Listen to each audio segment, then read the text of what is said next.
உறங்கும் வேளையில் விழித்தது தமிழ்நாடு. வீண்ட மனம் எழுப்பிடும் வீரத்தின் புதுப்பாடு. செந்தாமரை மலர்வது செம்மையின் அடையாளம். தமிழக வெற்றி கழகம் தருமத்தின் புதிய காலம். நேற்று இருந்த இருள் எல்லாம் நேரத்தில் கரையும். நேர்மை கொண்டு நடந்திடு நெஞ்சங்கள் மலரும். ஆற்றல் உள்ள மனிதனு காட்சி என்பது சுமை. அன்பு உள்ள இதயத்துக்கு மக்கள் என்பது உயிர்.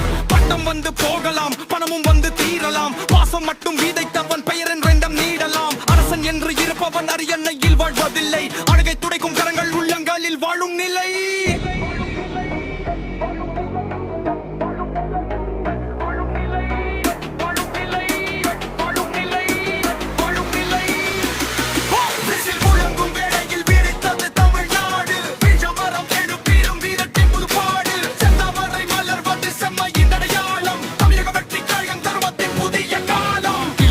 துன்பத்தை கையில் வந்து தள்ளுவார். துப்பாக்கி சத்தமின்றி உண்மையாலே வெல்வார். சர்க்கார் போல சட்டங்கள் சாதாரண காக்கும். மெர்சல் போல மாற்றங்கள் மக்கள் வாழ்வு தூக்கும். கத்தி போல பொய்களை வெட்டி விட்டு போடுவார். பீஸ் என்னும் பயமெல்லாம் பின் வாசலில் ஓடுவார். வாரிசு என்ற சொல்லுக்கு வழிகாட்டி நின்றுவார். மாஸ்டர் போல ஈழத்தை முன்னேற்றி நிறுத்துவார். இலகதவை ஊடிடும் பல திட்டங்கள் தருவார். உழிக்காத கை தேடி பள்ளிக்கூடம் தருவார். உழைப்பவனின் நெற்றியில் உயர்வு தீபம் ஏற்றுவார்.